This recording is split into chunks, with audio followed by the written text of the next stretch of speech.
Hi guys, in a previous video I talked about the for loop, and in this video, if you want to see that video, I put the link in the description and you can learn a lot about a for loop. In this video I'm going to talk about the while loop. And what does a while loop do? Let's see in a small project. So I'll set up my project. It's a C# project and it's a console application, so everything is fine here. I choose the name while loop and that's it. Create.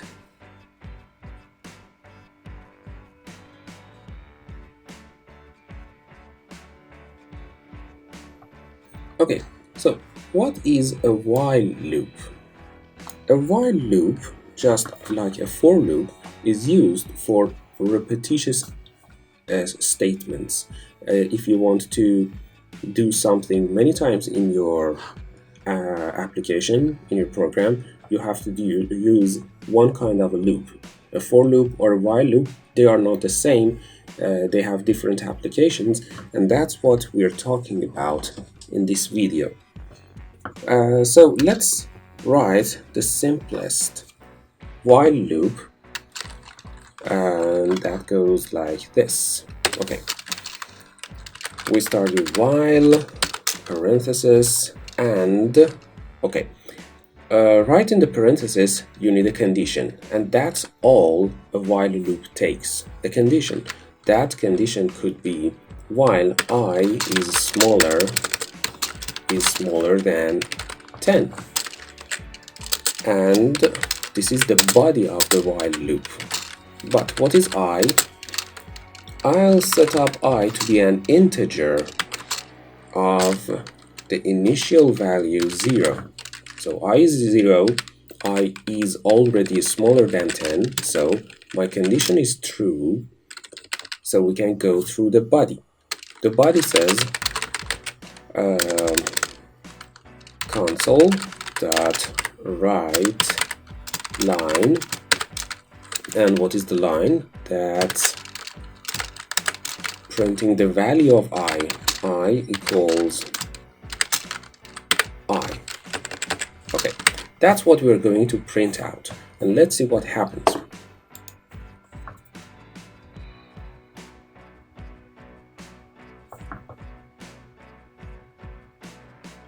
Okay, what happens here is simple. I is always smaller than 10. So you see that this is an endless loop. I is 0, so the console prints 0.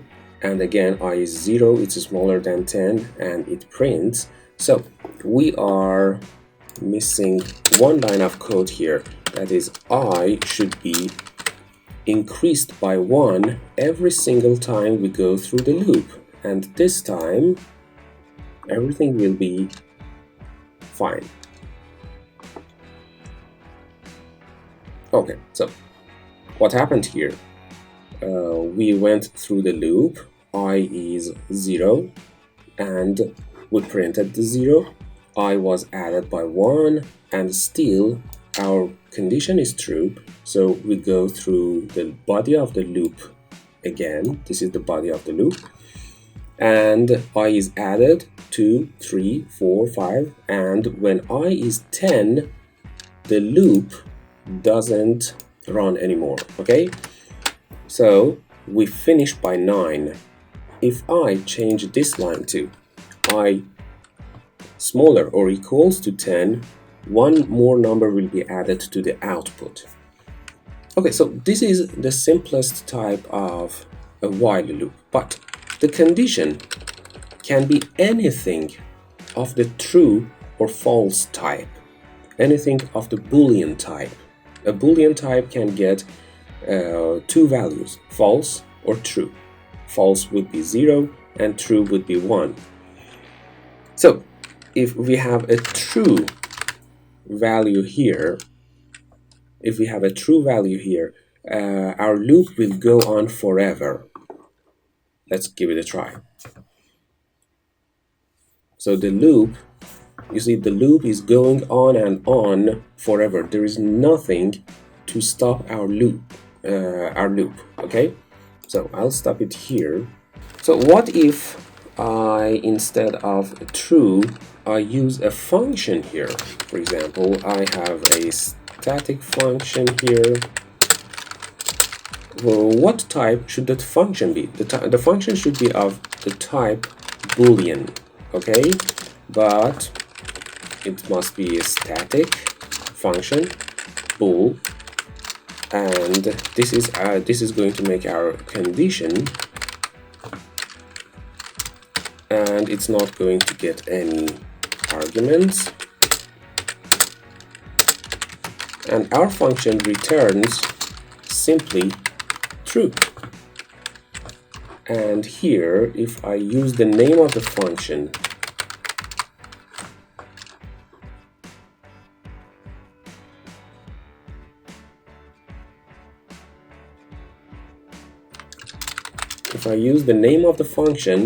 it's just like there is no difference between using the function and using the output of the function. So it will run exactly the same way as before. Okay. But what is the use of using a function? What's the benefit? If you use a function, you can go through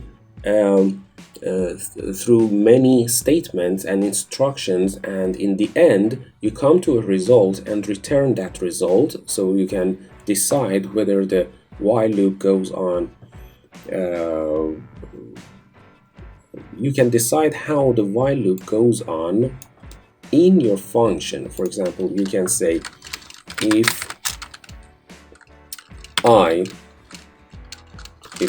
is smaller than 10, return true.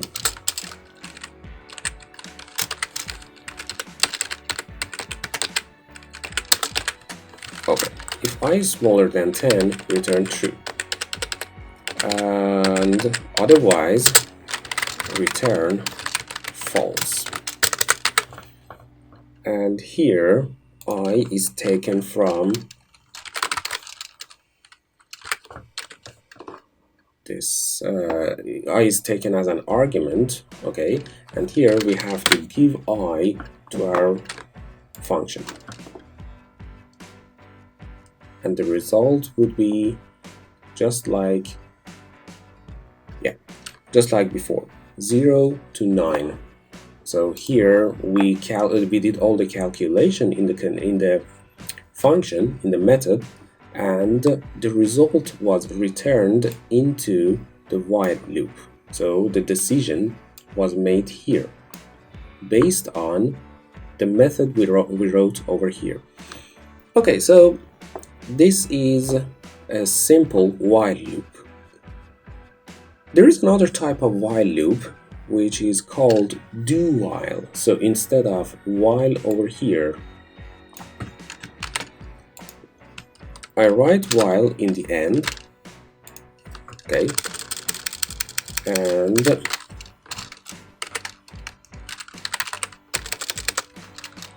I smaller than 10, because we want to make it as simple as possible. Int equals 0, and instead of this part, I just write do. Okay, so do the body of the while the condition is true. This is the syntax of do while. And what is the difference here? What is the difference between a do while and a while loop? I want to change this condition to false. So if it is false, it's not going to go through the loop at all. Or is it right? Let's give it a try.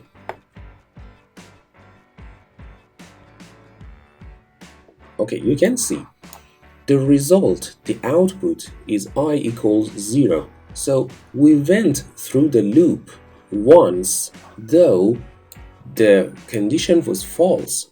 So if I use a while loop with a false condition, we will never go through the loop. But if I use do while, we will run the body of the loop at least once. So what happens in a do while? First, it runs the body, then checks the condition. But it's not the same with a while loop. With a while loop, first the machine checks the condition, then goes through the body. But with a do while, the machine runs the body, then checks the condition. Okay? So that's the difference between a do while and a while loop. And there are a few ways to stop a while loop, because while loops are not about counting. On the contrary to for loops, while loops are not about counting. Okay? The difference between a for loop and a while loop is that for loops run for a certain or definite number of times, but while loops are not going to count anything. It's all about the condition. So it's very important to be able to stop these while loops in different ways. So I put true as condition. So this is a while loop which goes on forever. It never stops. And I'm going to write something in the output.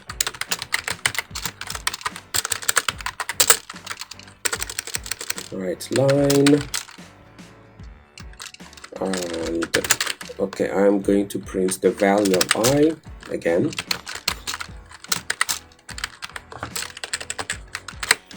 Okay, so this is my while loop, but the condition is true. So the while loop is going to go on forever. It never stops, unless I put an extra condition here.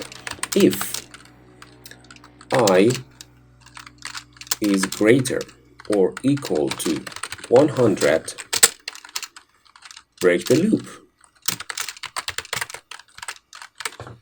What does the statement break do? The statement break will instantly stop the while loop and go out of the loop. So if I put any statements over here after the while loop, the break will jump to that statement. So console.write line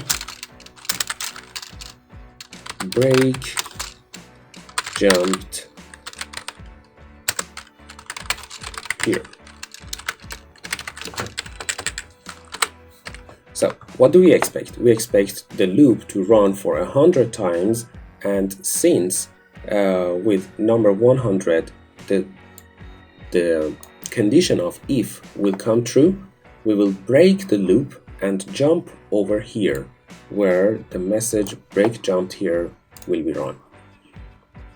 And again, we'll give it a try. Okay, so after 100 times, this is 100 times because we started at 0. After 100 times, we jumped to this statement.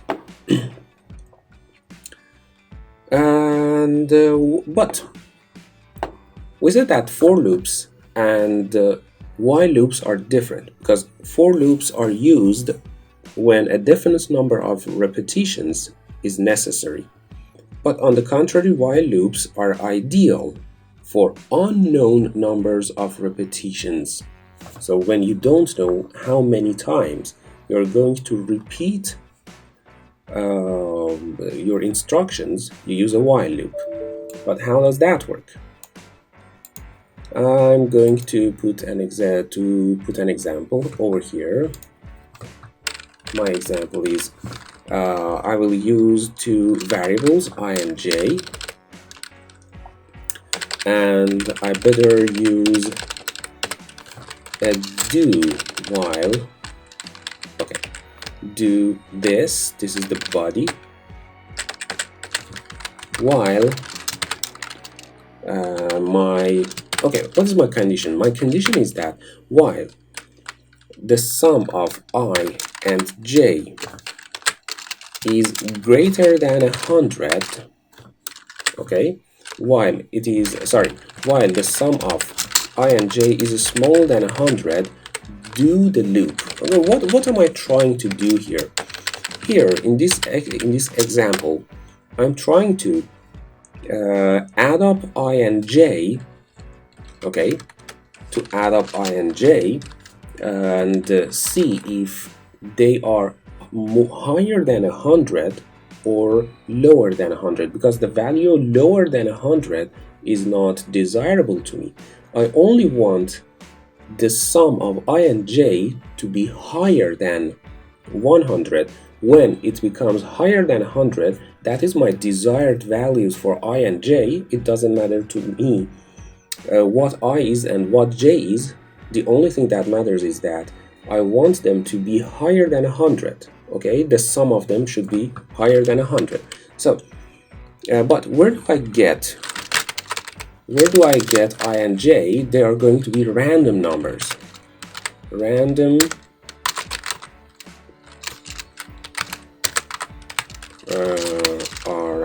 R and D.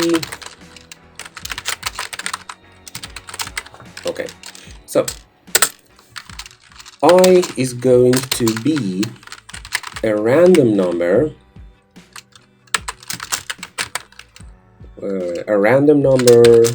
smaller than 55, between 0 to 54, okay?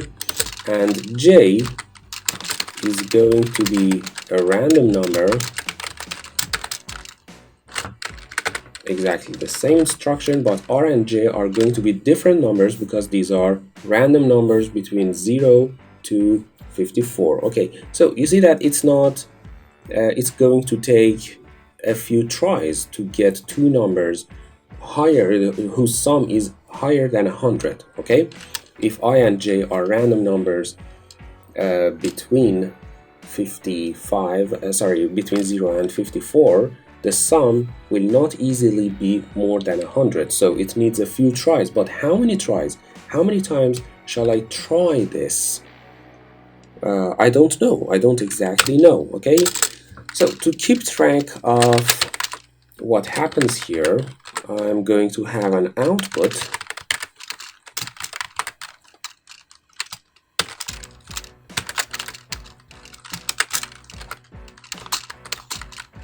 Okay, this is I and this is J. Okay, we're going to see what Ji and J are, and this time we can count, we can see how many times it takes for us to get the desired result.